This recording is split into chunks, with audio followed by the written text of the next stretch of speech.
በአይኪው ኢንተሊጀንት ኮሸንት ከዓለም ከመቶ ምናምን ሀገራት 100 ምናምነኛ ነን። በእውቀት ከመቶ ምናምን ሀገራት 100 ምናምነኛ ነን።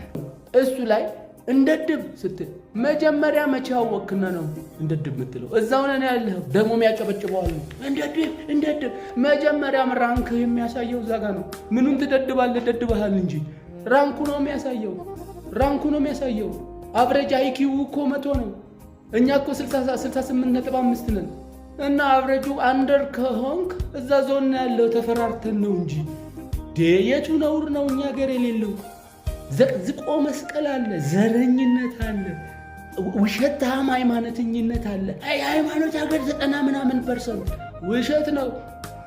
ምንም ብዙ ፐርሰንት ፓጋን የሆነችው ቻይና በአይኪው ከ1 እስከ 10 አለች። በትምህርት ደረጃ ከ1 እስከ 10 አለች።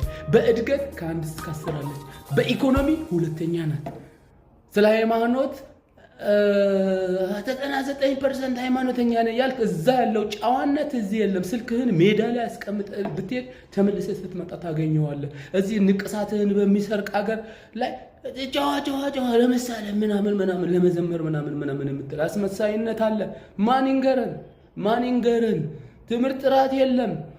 ነውረኛ ሰው ሰብስበህ ትሸልማለህ።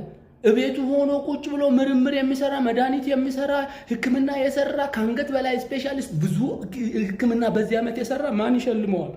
የሚጥር ተማሪ ካልሸለምከው ነገ በሞላ ቲክቶከር ስልክ ግዛልኝ ነው የምትለው። ሕፃኗ ደብተር ግዛልኝ፣ ስክሪፕቶ ግዛልኝ ቀርቷል። ስልክ ግዛልኝ፣ አይፎን ግዛልኝ ነው የሚሉ። ያለ እውቀት መፈመስን እንደ ተግባር አስተምረኸው ታዲያ ትውልዱ ምን እንዲሆን ትፈልጋለህ? አብረን እንደድብ እንዴ? ማን ይንገራል? ልክ ነው። ይሄ ላይክ የለውም ሼር የለውም አይናው፣ ግን እውነቱ ይሄ ነው።